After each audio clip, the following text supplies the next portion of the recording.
Se a fé por vezes falta,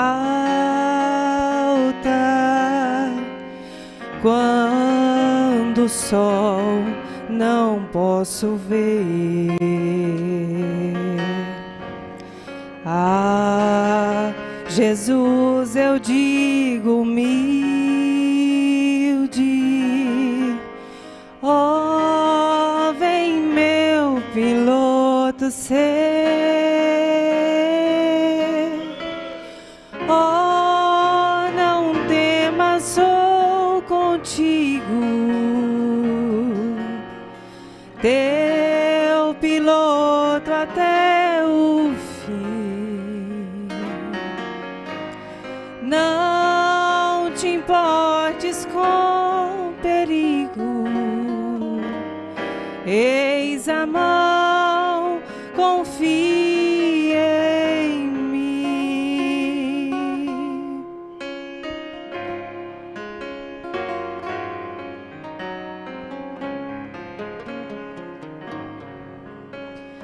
Quando a tentação me envolve e não posso a Cristo ver, eis que em meio à tempestade ouço o Salvador dizer: ó, não temas, sou contigo, seu piloto até o fim. Não te importes com perigo, eis a mão, confia em mim.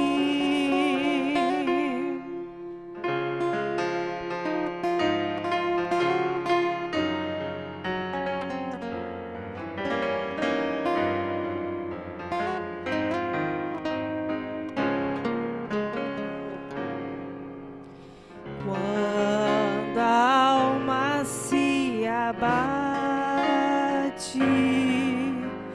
quantos dias longos são, volto a olhar ao meu piloto,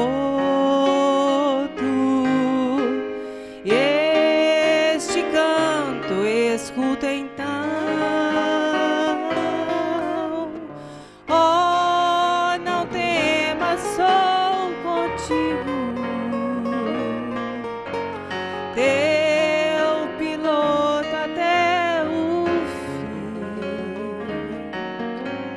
Não te importes com perigo,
ouvintes, nós devemos ter conhecimento das Escrituras, não simplesmente em relação à ordem moral, e nem mesmo à espiritual, no tocante apenas da salvação comum, perdão dos nossos pecados.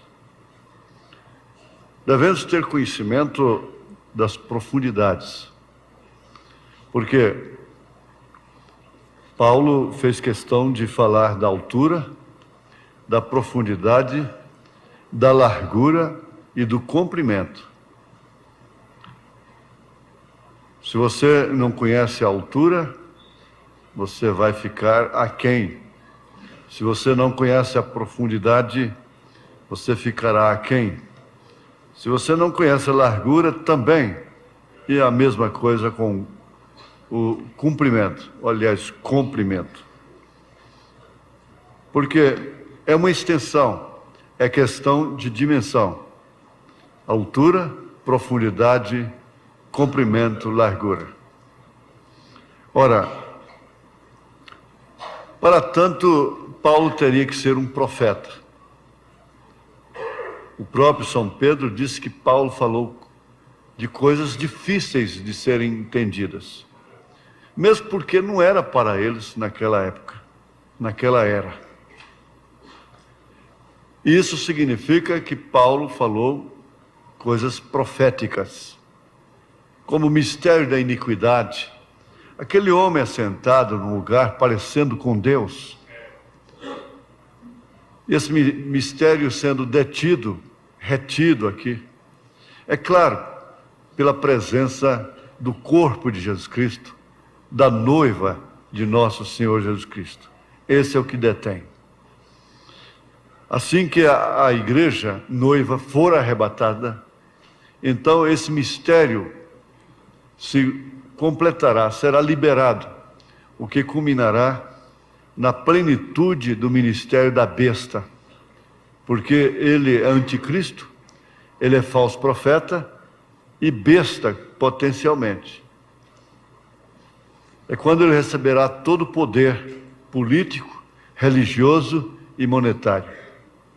Ele fará um pacto com os judeus e dará o calote nos judeus. Os judeus entrará com o bônus e ela, ou ele, nesse caso, entrará com o ouro. E haverá um grande calote. Mas isso pouco nos interessa, porque a essas alturas estaremos nas bodas do Cordeiro. Então há muitas escrituras que não vamos ver o seu cumprimento. Agora, isso é coisa de profeta, é só mesmo, não é de teólogo, não é para PhD, não é para a universidade de teologia, é para deserto, é para profeta.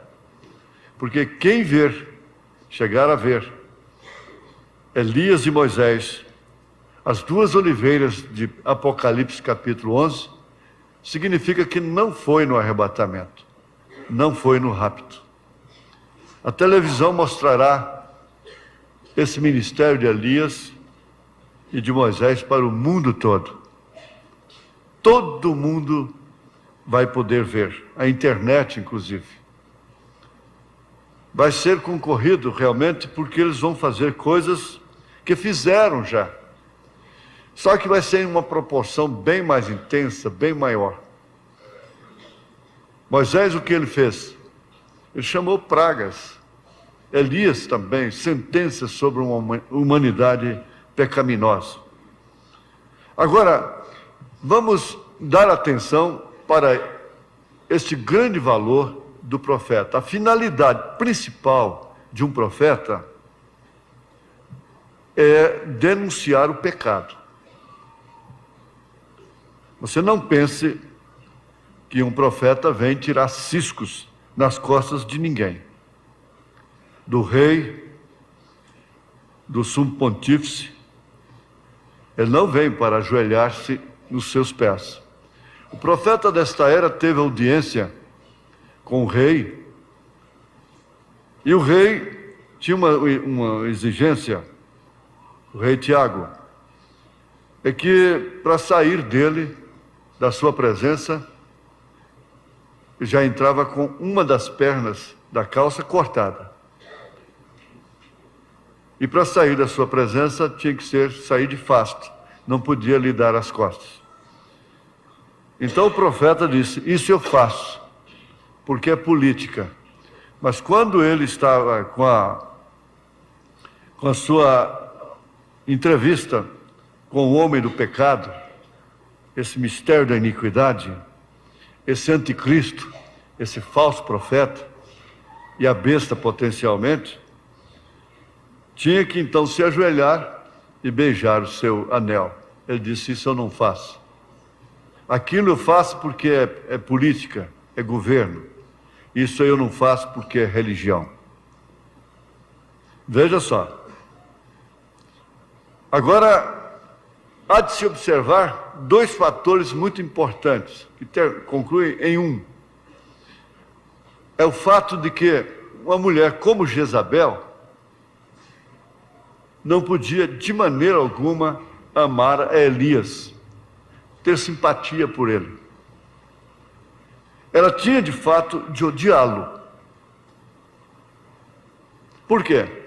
Ela era uma mulher devassa, ela era má, ela era perversa, e ela tinha um espírito de pintar as unhas, de pintar seus olhos, de se fantasiar. E ela havia se casado entrando pela janela em Israel, completamente contrária às Escrituras, porque ela encontrou um homem, um rei, que estava completamente fora da palavra. O homem que se casa com a mulher daquela estirpe faz uma coisa maligna, diz o profeta. E a mesma coisa aconteceu com Herodias e João Batista. Mas vamos ver o que ambos fizeram em seu dia. Elias chamou 3 anos e meio de seca, segundo a sua palavra, exatamente por causa do pecado de Acabe e Jezabel. Ele veio realmente protestar o pecado. Agora você não vai pensar que Deus vai ocupar o tempo exclusivamente com um profeta para pregar contra a prostituição, contra o roubo, contra a droga, contra esses artistas de televisão, essa coisa toda. Não. Esse não é o ministério profético, esse não é ministério de Abraão, esse é ministério de Ló, que vive combatendo Sodoma e Gomorra. O profeta de Deus não seria enviado somente para isto, preste bem atenção. Ele combate o pecado pelas suas raízes, mas o pecado, veja só, você não vê nenhum profeta, nem o Senhor Jesus Cristo condenando meretrizes, reconhecendo a semente da serpente através delas, mas é através do credo e do dogma. A semente da serpente é religiosa. Há alguns que pensam que a semente da serpente morreu no dilúvio, mas não tem como. Não tem como ter morrido. Caso contrário, João Batista não teria dito raça de víbora. E o próprio Senhor Jesus Cristo não os teriam qualificado de filhos do diabo. E o diabo é a serpente. O diabo é realmente a serpente. A Bíblia diz isso. E Jesus ainda proferiu a parábola do joio, dizendo que foi o diabo quem semeou a semente do joio. Então o joio não pode ser outra coisa senão semente maligna, semente da serpente, se referindo ao diabo. Por quê? Caso contrário, nós vamos pensar sempre que a semente da serpente, literalmente, lá no deserto, significa apenas um filho daquele animal ereto que estava em sua classificação entre o chimpanzé e o homem, com faculdade de falar e com todas as propriedades de um homem para gerar um filho. Morreu então a última semente dele, acabou o pecado. Se fosse assim. Mas não é. É que o filho da serpente era filho do diabo. O filho da serpente era filho do diabo. Caim era do maligno. João não disse que Caim era da serpente. Ele disse que Caim era do maligno. Ora, o mesmo processo se deu com Maria, do outro lado. E de quem era o filho? Jesus era divino, era de Deus, era do Espírito Santo. Filho de Deus, realmente, porque haveria de nascer de mulher, o próprio Deus. Então nós encontramos que realmente um profeta vem de uma maneira especial para apontar o pecado religioso.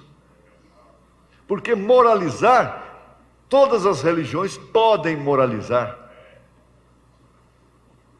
Há muitas religiões que dão lição de moral no chamado cristianismo. Lição de moral. Suas mulheres dão lição de moral nas chamadas cristãs. Seus homens dão lição de moral nos homens chamados de cristãos. Vejamos aqui, na mensagem à maneira de um verdadeiro profeta, parágrafo 79. Vejamos. No parágrafo 79 está escrito: esta fascinante cidade de Samaria, estilo próprio, Israel altamente formado, esses pregadores bem educados e sacerdotes, receberiam esta simples pessoa desconhecida? Provavelmente sua gramática era muito pobre. Vindo de uma família pobre no deserto, saiu de casa, chamado por Deus, foi ao deserto para estudar Deus e sua palavra e tornar um profeta. O Senhor o fez nascer daquela maneira. Profetas nascem um mensageiro para a era. Quem Deus, por presciência, conhece a era e tem seu agente lá para apontar o pecado. Veja que é no singular. O grande pecado, o pecado mãe, a incredulidade na original palavra de Deus. Nós temos que a serpente não escreveu uma outra Bíblia para Eva. Não escreveu uma outra sentença. Ela usou a mesma sentença de Deus, mudando uma coisinha apenas. E ali foi tudo, significou toda esta queda. Eva foi enganada e, por sua vez, derrubou o seu marido, porque ele a amava cegamente e, por isso, caiu com a própria esposa. Eva caiu com a serpente e Adão caiu com a Eva. A serpente jamais poderia derrubar Adão. Teria que ser através da Eva, da sua esposa, o que o levou a trazer a morte no jardim do Éden. Então essas profundidades são de profundo valor, são de profundo interesse para aqueles que realmente estão interessados em alguma coisa que foge dessa rotina religiosa, da coisa que vem como uma passarela, e você já sabe tudo o que vai acontecer, a mesma coisa. E você vai ver um desfile daquele mais sodomita possível. Sempre o andar delas é o mesmo. O andar deles é o mesmo. E seus gestos são os mesmos. E suas maneiras são as mesmas. É simplesmente um círculo vicioso. Agora, Deus realmente leva a sua igreja às suas profundidades. Vamos pensar um pouquinho. Há pessoas que são realmente a profundidade de Deus. José, lá no Egito, ele tinha mais 11 irmãos. Todos eles estavam enquadrados na promessa de Deus feita a Abraão e, consequentemente, a Jacó, o pai deles. Mas a profundidade estava apenas em um, que era José. E por causa desta profundidade, ele foi o que foi. Chegou a ser realmente um tipo de Cristo, odiado pelos seus irmãos, vendido pelos seus irmãos, levado ao calabouço, por causa exatamente de ser uma profundidade em pessoa. Depois foi assunto ao trono.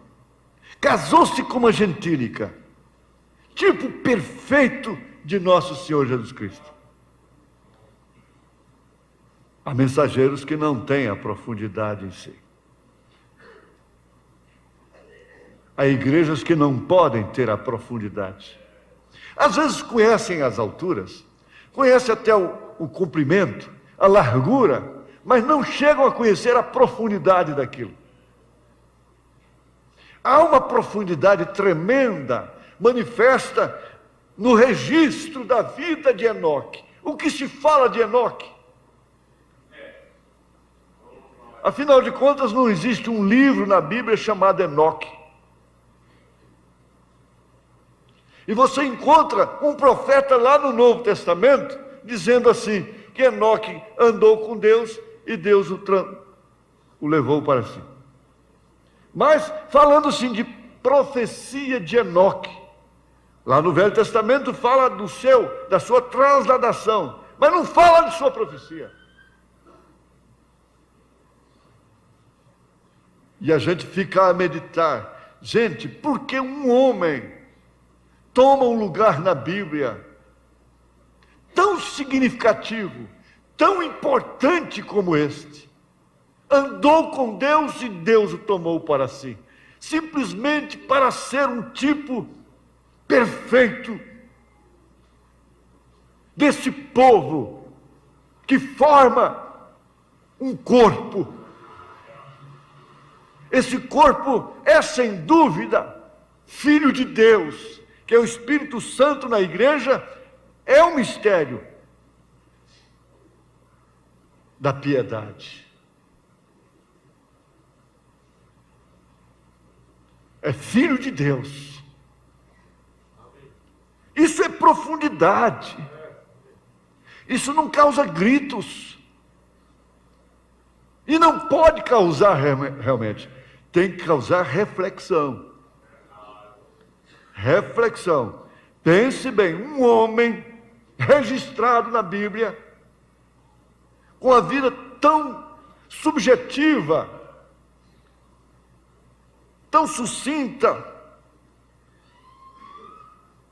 com um relato tão pequeno, significando tanto, tanto, tanto para nós. Ora, Noé, grande homem, mas Enoque não precisou da arca. Você notou isso?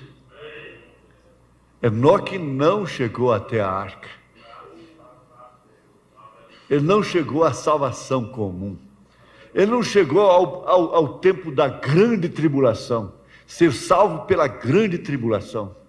Porque nós sabemos que as mesmas águas que estavam afogando, matando os incrédulos dos dias de Noé, elevaram a Noé para as alturas. Mas Enoque não chegou lá. Ele não foi até lá. Ora, falando exatamente desse corpo da noiva de Jesus Cristo, que não chegará à tribulação, não entrará na grande tribulação, será arrebatado antes da grande tribulação. Agora, por quê? Gente, preste bem atenção nisto. Por quê? Uns odeiam tanto e outros amam tanto. Porque uns amam tanto e outros odeiam tanto com a mesma intensidade, ao contrário, oposta.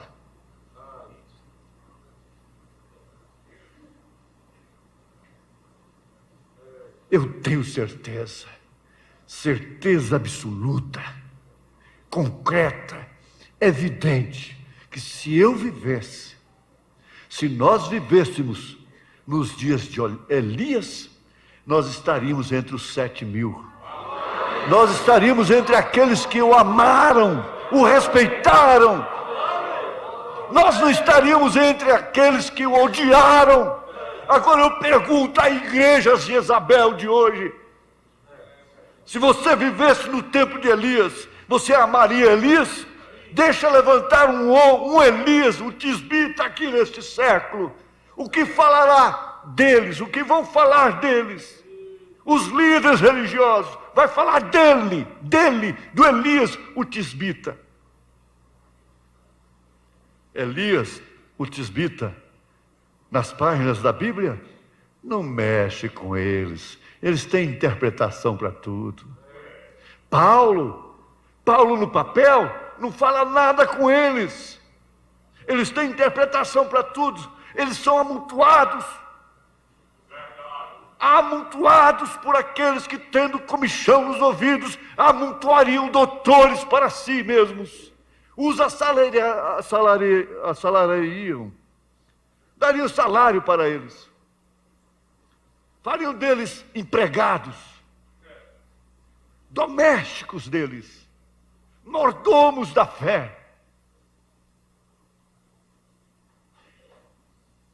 Ora, sim,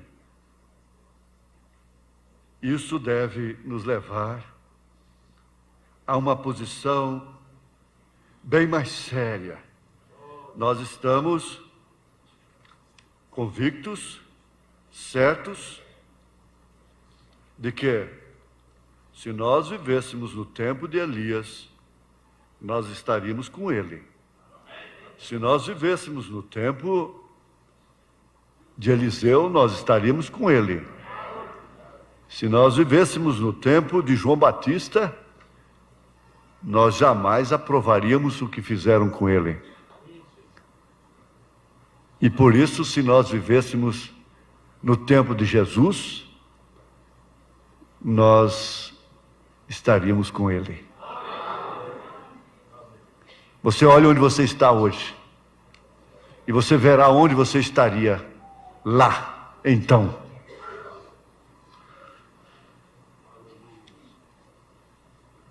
A este profeta, ele não se importava de como ele se parecia, e quanto ele se vestia na moda, se seu cabelo estava penteado corretamente, ou se alguém olhava para ele ou não. Ele tinha a palavra do Senhor, e aquela era todo o seu objetivo, trazer aquela palavra do Senhor. Quem era esse sujeito? Sim, ele era Amós, o profeta, austero, individual, porém ele sabia onde ele estava parado, ele sabia o que ele estava fazendo, ele era um verdadeiro profeta da palavra. Agora, isso aqui é sem dúvida o retrato falado do profeta desta era. Você olha as Escrituras e veja como João Batista viveu, como Elias viveu, e agora você corre, vem depressa para o século XX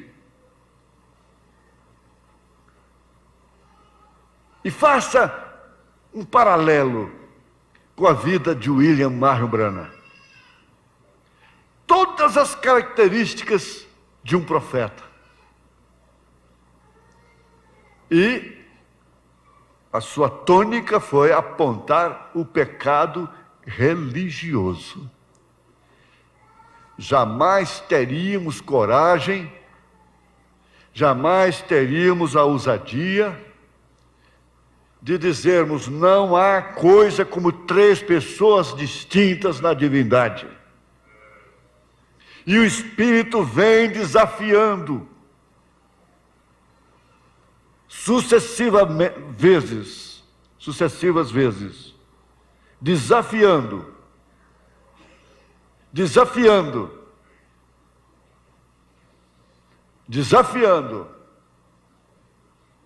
no milênio. Não teremos 3 ofícios. Qualquer estudioso apareça e diga para mim, para o povo, que no milênio haverá 3 pessoas distintas. Que na eternidade nós teremos 3 pessoas distintas. Um como rei, outro como sacerdote, outro como Espírito Santo. Por isso Jesus Cristo é chamado de o Rei dos Reis, Senhor dos Senhores, porque Deus que enche os céus e a terra, que é Espírito, concentrou nele toda a plenitude da divindade. Nós temos que tratar a Jesus Cristo como Ele é. Ele é Deus. Não vamos encontrar definitivamente sacerdote no dia do julgamento do trono branco. Ninguém vai encontrar, caso contrário, ele salvaria lá no julgamento. Se houver sacerdócio depois, então há salvação depois da morte. Há salvação depois do juízo. Mas não há. Vamos, doutores, venham me provar isso.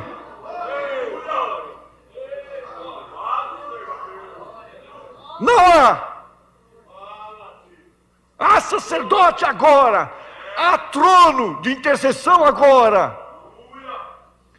Mas então ele já levantou do trono do Cordeiro Sangrento. Aí vem realmente a revelação de Apocalipse capítulo 5. Quando João chorava inconsoladamente, porque ninguém podia sequer olhar para o livro. Mas o ancião disse: não chore, João, porque o leão da tribo de Judá venceu. Ele vai abrir o livro. Quando João teve a confiança de olhar, ele não viu o leão, ele viu um cordeiro sangrento, com 7 olhos, 7 pontas, 7 espíritos. Vocês não podem ver aí, senhores estudiosos, as 7 eras da igreja, os 7 mensageiros, 7 espíritos de Deus enviados a toda a terra. Me mostre qual é o 7º. Não é Billy Graham, porque o próprio Billy Graham disse que não é. Ele disse: a minha mensagem esvazia, mas não preenche. Ele é um dos anjos enviados a Sodoma e Gomorra. Me mostra olhos de Deus, espíritos de Deus.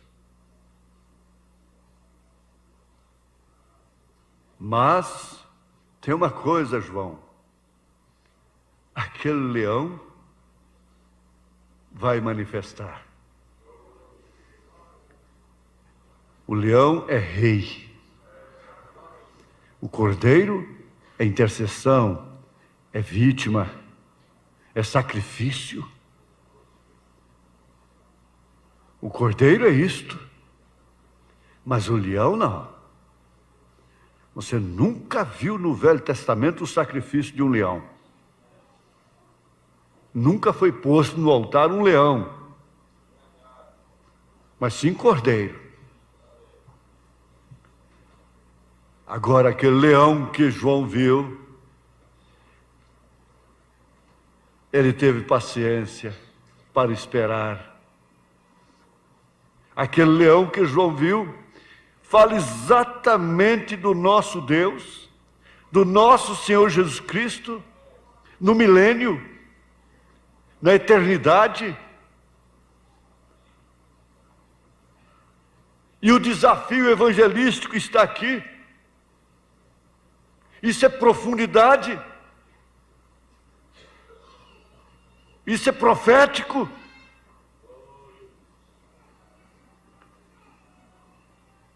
Haverá cordeiro depois da ressurreição? Haverá cordeiro no milênio para interceder? Haverá sacerdócio? Não. E o que vocês então vão fazer com suas 3 pessoas distintas? Elas vão vos condenar em suas próprias consciências. E o profeta de Deus veio exatamente do deserto, sem nenhuma aparência, e somente um profeta de Deus poderia tirar essa máscara. Isso afeta a grande prostituta de Apocalipse 17 diretamente. E por isso, ela, como Jezabel, como Herodias, jamais poderia amar o profeta de Deus desta era. E vocês sabem que, afinal de contas, foi o pedido da filha de Herodias, foi a palavra dela, ela falou a palavra para o rei, e logo a cabeça de João Batista estava no prato. Vocês podem ver que quem mais vai perseguir a mensagem, o profeta de Deus e seus mensageiros, são as filhas da grande meretriz. A grande meretriz nem entrará muito nessa questão, como não tem entrado. Mas suas filhas entram diretamente.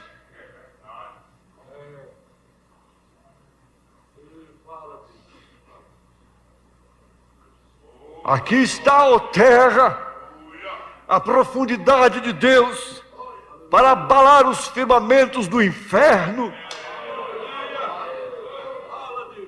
e o juízo que há de cair sobre a terra não poderá atingir aqueles que amam seus profetas. Por quê? Por exatamente, certamente o Senhor Jeová não fará coisa alguma sem ter revelado o seu segredo aos seus servos os profetas. Por quê? Porque os profetas passariam para o povo. Eles não ficariam com isso nas suas bolsas, nos seus alforjes, nos seus embornais. Aleluia. Eles jamais tinham visto, veja só, quando a terra prometida foi prometida, a terra de Canaã foi prometida, o profeta diz aqui, no parágrafo 41, a maneira de um verdadeiro profeta. Parágrafo 41. Ele diz: então eu dei a ilustração de como aquele Israel em marcha para a terra prometida, eles jamais tinham visto aquela terra. Eles nada sabiam a respeito dela. Não era uma questão de estudá-la. Os céus não podem ser estudados. Deus não pode ser estudado. Ele não é objeto de estudo. Ele é objeto de adoração. A palavra Deus quer dizer objeto de adoração. Eles jamais tinham visto aquela terra. Mas sabe quem trouxe a promessa daquela terra? Deus o fez através de profeta. A terra só pode ser alcançada, não importa o quanto eles preguem sobre os céus. Não importa o quanto eles preguem sobre os céus. Os céus só podem ser alcançados pelo Espírito profético. Essa é outra profundidade. Os céus só podem ser alcançados por o Espírito profético. Deus se comprometeu. Deus ficou comprometido quando Isaías abriu a boca e disse: uma virgem conceberá e dará à luz um filho, e seu nome será maravilhoso, príncipe da paz, pai da eternidade, Deus conosco, Emanuel. Deus ficou comprometido com aquilo, mas sempre usando seus meios para essa profundidade. Você vê que quando aquela profundidade se cumpriu, ela era muito maior do que Canaã. Israel perdeu a maior oportunidade de todos os tempos. Não foi lá em Canaã. Mas sim quando Jesus Cristo estava lá na manjedoura. Foi quando Deus estava encarnado. E aquilo tinha que ser através da profecia. Cumprimento de profecia. Deus podia ter feito tudo sem falar, através de seus profetas. Mas tudo que Ele fez, Ele tem feito através de profetas. Todos os seus eventos. E por que então tentarmos torcer as Escrituras contra esse grande fato de que há um profeta precursor da segunda vinda de nosso Senhor Jesus Cristo? Mas sabe, eles ficam como aqueles que disseram: a terra é boa, mas nós não podemos entrar. Na verdade, eles não criam no profeta líder. Mas 2 deles foram lá em espírito, foram lá com alma, foram lá com o coração.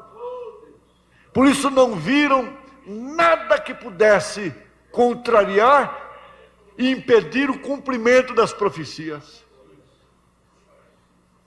Você viu como os 2 espias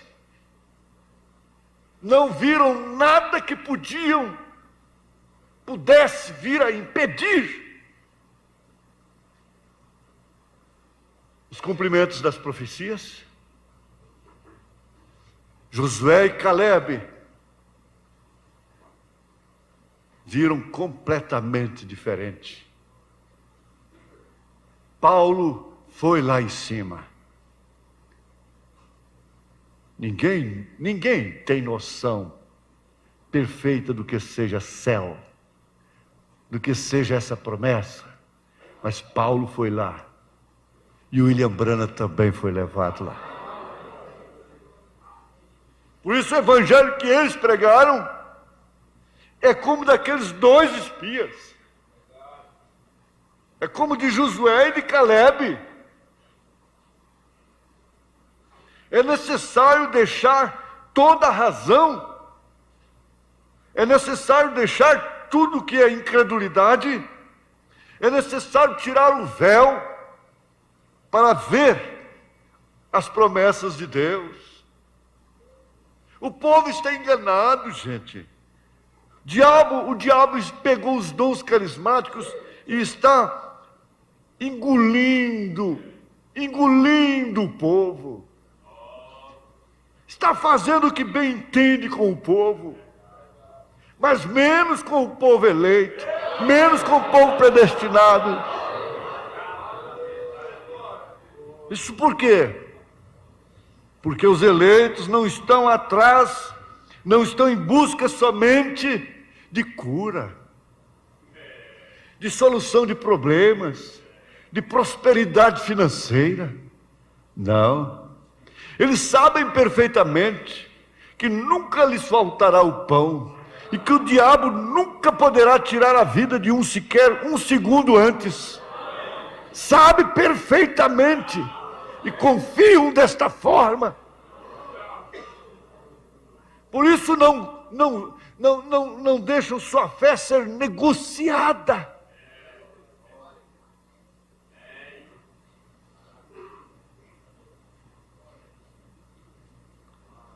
O profeta vê a degradação. Ele vê, aqui no parágrafo 76 dessa mensagem, vamos colocá-lo sobre o monte hoje, e deixe o olhar para baixo, deixe olhar em Jeffersonville para o povo que chama a si mesmo cristão. Deixe olhar em qualquer parte na América a um povo que chama a si mesmo cristão. Seus olhos ungidos de Deus a miudariam novamente. Suas mãos torceriam em sua barba. Por quê? Ele não vê a fascinação e a prosperidade que o mundo vê. Ele vê o afastar de Deus. Ele vê a decadência moral do povo. Ele vê a apostasia da nação. Ele vê a depravação na igreja. Como poderia fazer qualquer coisa, exceto amiudar seus olhos o suficiente para penetrar nisto, de modo que pudesse despedaçá-lo? Qualquer um filho de Deus que tiver um espírito de Elias, tiver uma fagulha do espírito de Elias, não tem prazer no litoral, não tem férias, não tem descanso em litoral, naquele sodomismo. Não há paz no coração. Pelo contrário, se torna uma tortura, se torna um inferno. Mas como há gente que enche os olhos, marcam suas férias para aqueles, o pior do inferno, e são encabulados com novidades de Paris, de Rio de Janeiro, de Nova York, de Tóquio, dos Caribes, seja de onde for. Quanto mais evoluído, quanto mais prazeroso o lugar, mais um profeta amidoaria seus olhos e viria quanta degradação moral, quanta desgraça está acontecendo. E não há ninguém que possa estar sintonizado com o espírito profético, que possa sentir-se bem, que possa encarar isso como descanso.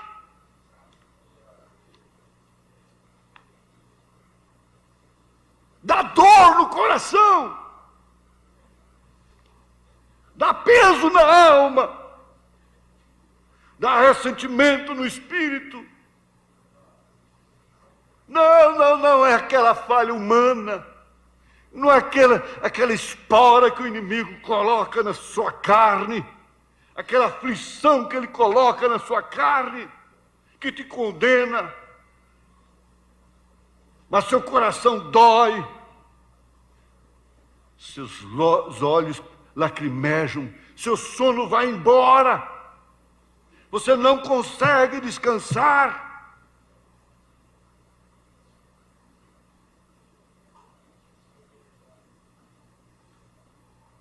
Porém, aqueles olhos ungidos de Deus daquele profeta não se amiudaram por causa da fascinação, como alguns turistas, é o parágrafo 69, mas sobre a corrupção moral pelas pessoas que foram chamadas a serem abençoadas de Deus. Seus olhos não olharam no deslumbramento da cidade, cidade luz, Paris, cidade maravilhosa, Rio de Janeiro, cidade isto, cidade aquilo. Ele jamais gastaria um centavo em direção a esse rumo. Eles não estreitaram por causa do deslumbramento, foi por causa da indecência e da corrupção de um povo que tinha sido chamado para ser o escolhido de Deus, e agindo numa maneira tal como aquela, não é de se admirar que ele dissesse: bramiu o leão, quem não temerá? Deus falou, e quem se manterá sem profetizar? Oh, quando Deus fala, eu sou profeta. Quando Deus fala, eu estou no lugar do profeta. Ele viu a corrupção, a decadência, aquilo era para o que ele estava olhando. Foi quando ele viu tudo aquilo, isto não o atraiu, isto afligiu a sua alma. Por quê? Ele era um profeta, ele sabia o que Deus tinha prometido abençoar, e que bênção era, e como o povo age com a bênção. E o diabo tinha pervertido em seus dias do que era uma bênção realmente, tornou-se uma decadência moral, uma maldição. Uma bênção para agradar os olhos e apetites de um povo não convertido é a bênção carismática de hoje. É a bênção dos malambaristas, é a bênção do rock, é a bênção da música quente, através da vontade do caminho de Deus e a maneira de vida de Deus. Isso só poderia ser uma maldição e não uma bênção. Deus vos abençoe em nome do Senhor Jesus Cristo. Nós temos a graça, a grande bênção de termos crido numa mensagem precursora, na mensagem de um profeta de Deus. Estamos entre os que creram e amaram, não estamos entre os que odiaram e descreram. Em nome de Jesus Cristo, Deus conserve esta bênção, porque você não é uma ovelha errante.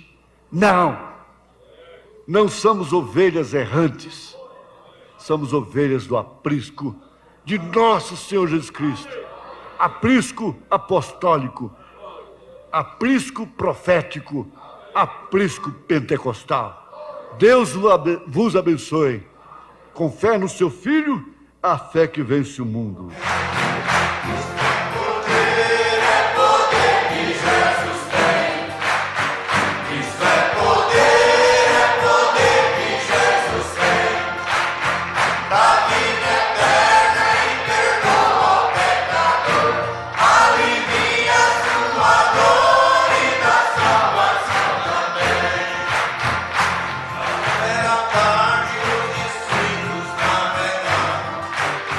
As fortes ondas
difíceis, tempos de crises,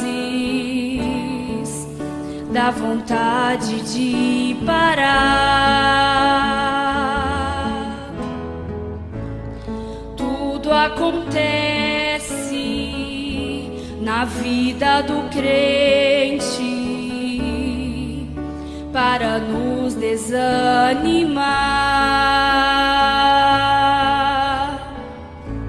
mas é Deus quem dá a última palavra, e quando Ele fala, eu prefiro esperar.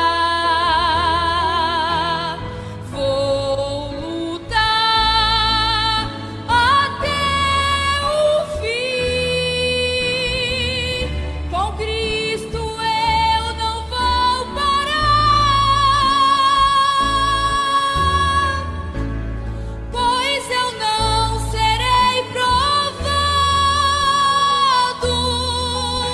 além do que eu possa suportar. Vou lutar até o fim, com Cristo eu não vou parar, pois eu não serei provado além do que eu possa suportar.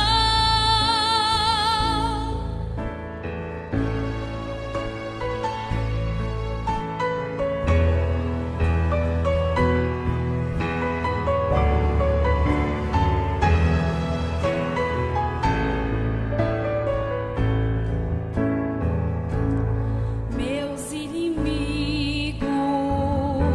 têm se levantado, querem me ver fracassar, mas quem tem posto a mão do arado, não podes mais olhar atrás,